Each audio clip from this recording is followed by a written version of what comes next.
고요한 묵상의 시간, 우리 각자의 마음 가장 깊은 곳을 들여다보는 오늘, 여러분과 함께 인간의 본질에 대한 깊고 진지한 질문을 던져보고자 합니다. 오늘 우리가 나눌 이야기는 어쩌면 조금 무겁고 때로는 불편하게 느껴질 수도 있습니다. 하지만 이 어둠을 정직하게 마주할 때 우리는 비로소 가장 찬란한 빛을 발견하게 될 것입니다. 본격적인 이야기에 앞서 이 메시지를 듣고 계신 모든 분들께 하나님의 크신 은혜와 평강이 함께하기를 기도합니다. 만약 오늘의 이야기가 여러분의 마음에 울림을 준다면 이 진리의 빛이 더 널리 퍼져나갈 수 있도록 공유해 주십시오. 여러분의 구독과 나눔은 저희가 이 지혜의 여정을 계속하는 데 큰 힘이 됩니다. 주님의 이름으로 여러분 모두를 축복합니다.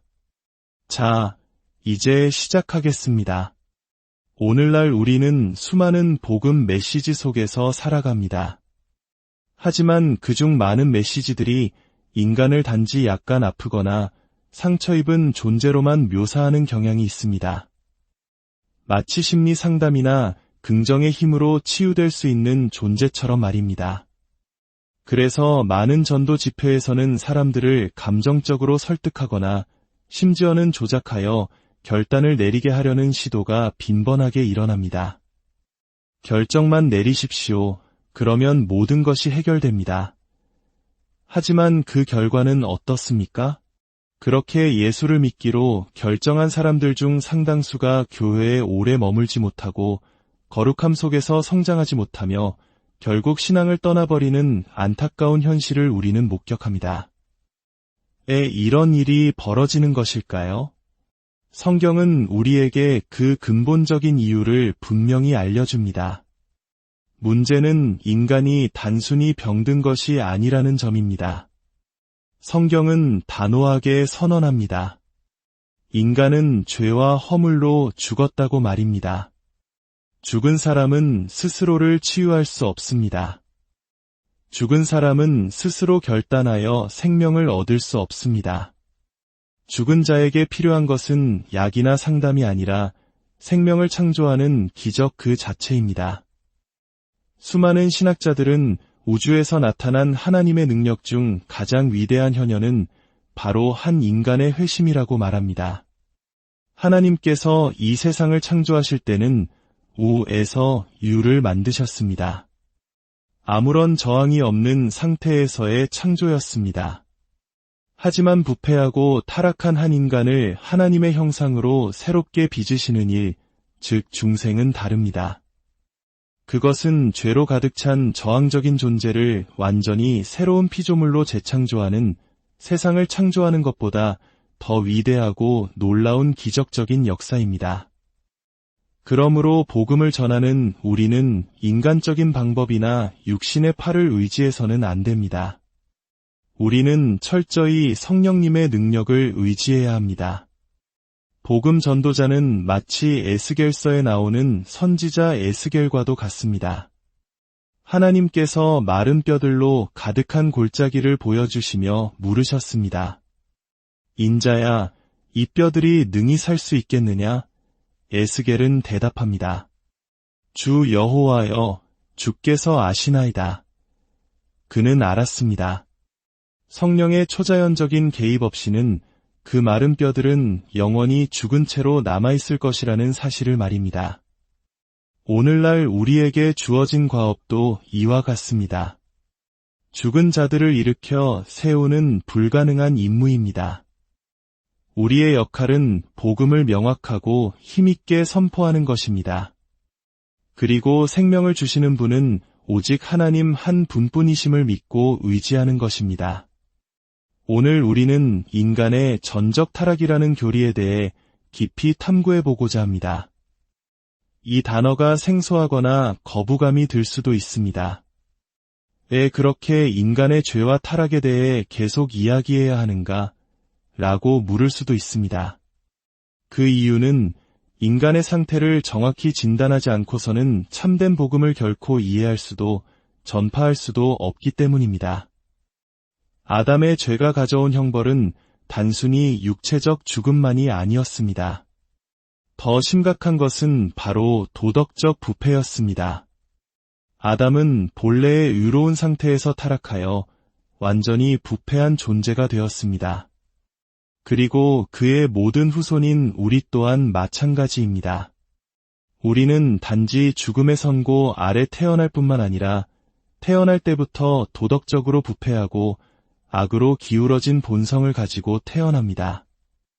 로마서 5장 12절은 이 사실을 명확히 증언합니다. 이 도덕적 부패는 학습된 행동이 아닙니다. 많은 현대 심리학자나 사회학자들은 사람이 사회 환경 때문에 악해진다고 주장합니다. 그러나 성경은 정반대를 말합니다. 사회가 악한 것은 그 사회를 구성하는 인간의 마음이 악하기 때문입니다. 사람은 악하기 때문에 악한 행동을 하는 것입니다. 이 부패는 피부에 난 상처처럼 피상적인 것이 아니라 우리의 존재의 가장 깊은 곳, 바로 마음에 뿌리내린 고유한 특성입니다.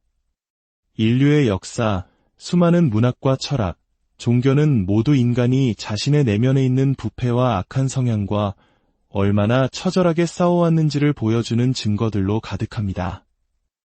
지금 이 자리에 있는 누구라도 일어나 간증할 수 있을 것입니다.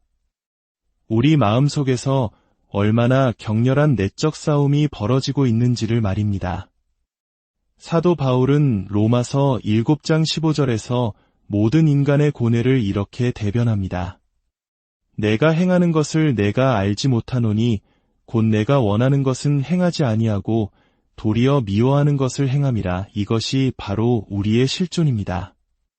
만약 제가 여러분의 마음속에 있는 모든 생각, 모든 욕망, 모든 은밀한 행동들을 하나의 영상 파일로 만들어 이 자리의 모든 사람들 앞에서 상영할 수 있다면 어떻게 될까요? 아마 여러분은 부끄러움을 견디지 못하고 이 자리에서 도망쳐 다시는 돌아오지 못할 것입니다.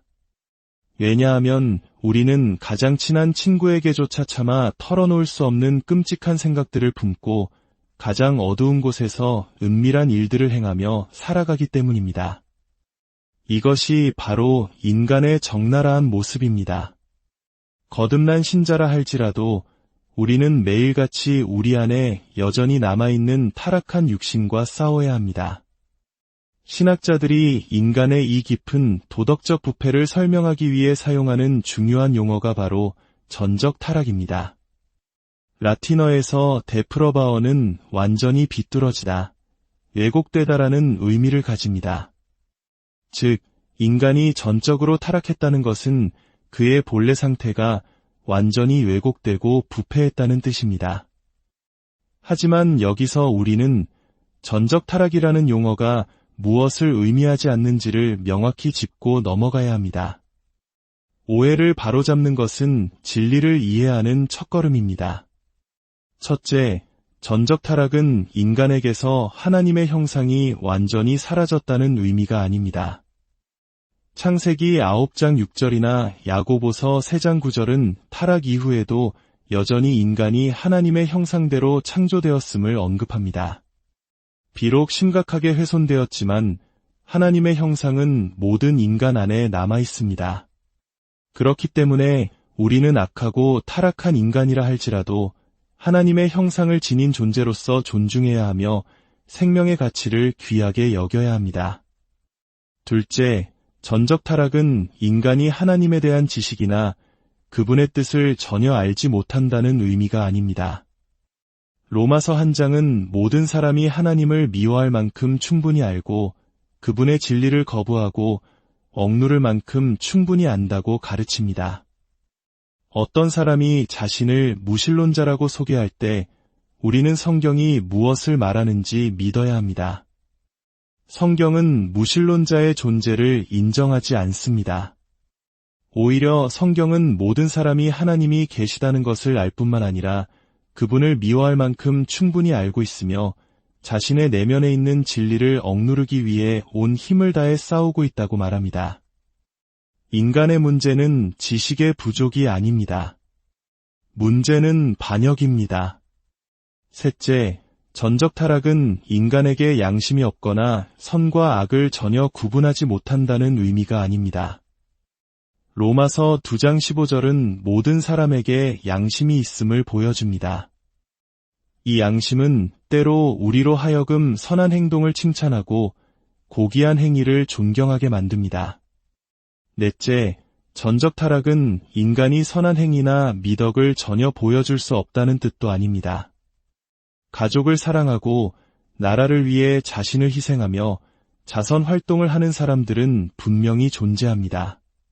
다섯째, 전적 타락은 모든 인간이 생각할 수 있는 한 최악의 상태로 타락해 있다는 의미가 아닙니다.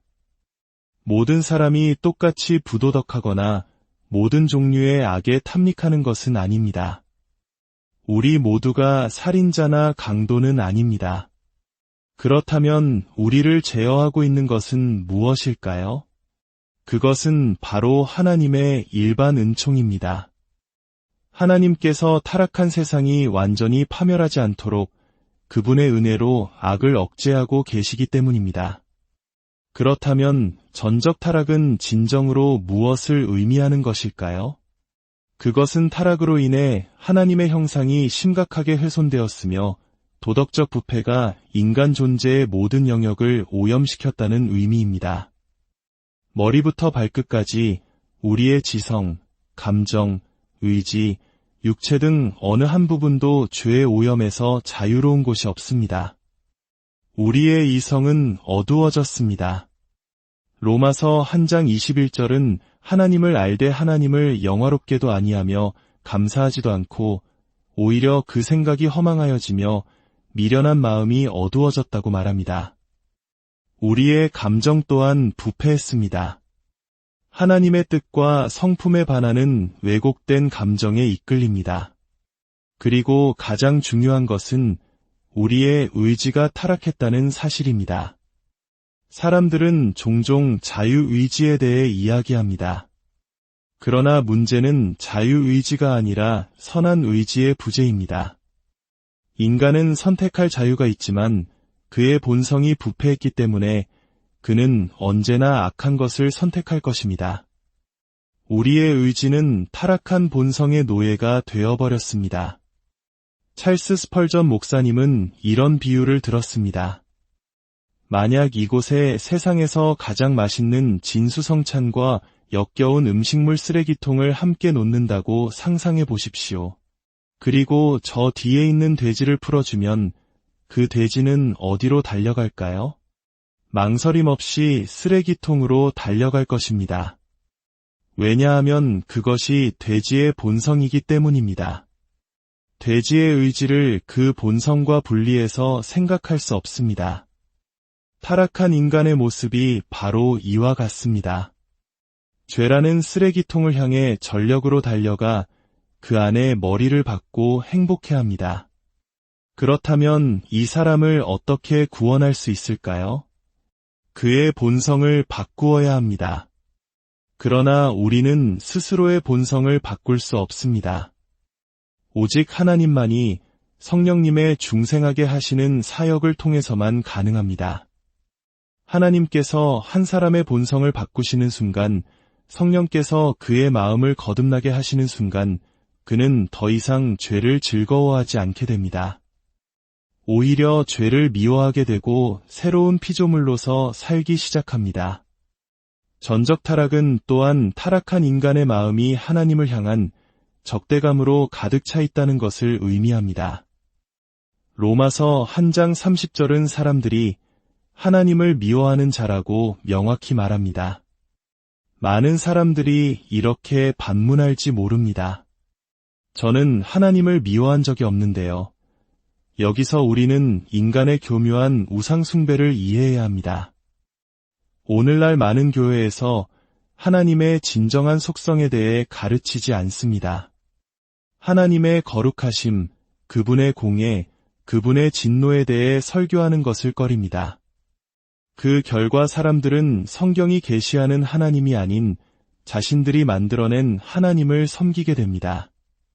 마치 산타클로스처럼 내가 원하는 것을 다 들어주고 언제나 나를 지지해주는 그런 편안한 신을 만들어내고 그 신을 사랑한다고 말하는 것입니다.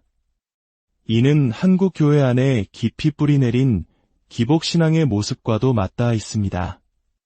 그러나 성경이 보여주는 하나님은 그런 분이 아닙니다. 시편 136편을 함께 생각해 봅시다. 시편 기자는 노래합니다. 애굽의 장자를 치신 이에게 감사하라. 그 인자하심이 영원함이로다. 애굽의 모든 처음난 생명을 멸하신 하나님의 행위를 찬양하며 그분의 인자하심이 영원하다고 외치고 있습니다. 또한 바로와 그의 군대를 홍해에 엎드러뜨리신 이에게 감사하라. 그 인자하심이 영원함이로다 라고 노래합니다. 수만 명의 군인들을 죽음에 이르게 하신 하나님의 심판을 보며 하나님의 백성은 그분의 인자하심을 찬양합니다. 이것이 성경이 보여주는 하나님입니다. 우리가 두려워해야 할 거룩하고 주권적인 하나님이십니다. 타락한 인간은 바로 이 진짜 하나님을 미워하고 대적하는 것입니다. 전적 타락은 인간이 스스로의 죄된 상태에서 결코 벗어날 수 없다는 것을 의미합니다. 그는 영적으로 죽었고 도덕적으로 부패했으며 스스로를 변화시킬 능력이 전혀 없습니다. 한 번은 제 아내에게 다이아몬드 반지를 사주기 위해 보석상에 간 적이 있습니다. 제가 가진 예산을 말하자 점원은 웃으며 작은 상자를 하나 가져왔습니다. 그가 상자를 열어 하얀 테이블 위에 다이아몬드를 올려놓았지만 제 눈에는 그것이 잘 보이지 않았습니다. 그러자 영리한 점원은 검은색 벨벳 천을 가져와 그 위에 다이아몬드를 올려놓았습니다. 그러자 놀라운 일이 벌어졌습니다. 어두운 배경 위에서 그 작은 다이아몬드가 이전과는 비교할 수 없을 정도로 찬란하게 빛나기 시작했습니다. 우리가 인간의 전적 타락이라는 어두운 진리를 배우는 이유가 바로 여기에 있습니다. 이 교리를 들을 때 저는 슬픔에 잠기지 않습니다. 오히려 기쁨을 느낍니다. 왜냐하면 내 존재의 칠흑 같은 어둠 속에서 예수 그리스도의 얼굴에 있는 하나님의 은혜가 가장 밝게 빛나기 때문입니다. 인간의 실상을 낮추고 겸손하게 만들 때 비로소 하나님의 영광이 지극히 높여집니다. 우리가 얼마나 절망적인 죄인인지를 깨달을 때 우리를 구원하신 그리스도의 십자가가 얼마나 위대하고 놀라운지를 비로소 알게 되는 것입니다. 이것이 복음의 핵심입니다. 우리는 스스로를 구원할 수 없는 죽은 자들이었지만 하나님께서 그분의 무한한 자비와 은혜로 우리에게 새 생명을 주셨습니다. 이 진리 앞에 겸손히 서서 오직 우리를 구원하신 하나님께만 모든 영광을 돌리는 저와 여러분이 되기를 소망합니다. 이제 기도하겠습니다. 거룩하신 아버지 하나님, 당신의 말씀을 허락하시니 감사합니다. 오늘 우리가 배운 진리를 깊이 깨닫게 하시고 그 말씀에 순종하게 하옵소서. 우리가 얼마나 큰 은혜를 받은 자들인지 항상 기억하며 주님 앞에서 겸손히 행하게 하옵소서. 영원토록 우리는 오직 당신의 은혜를 받은 자들일 뿐입니다. 우리에게는 은혜로 구원받은 자라는 칭호 외에 다른 어떤 것도 필요하지 않음을 고백합니다. 우리 주 예수 그리스도의 이름으로 기도드립니다.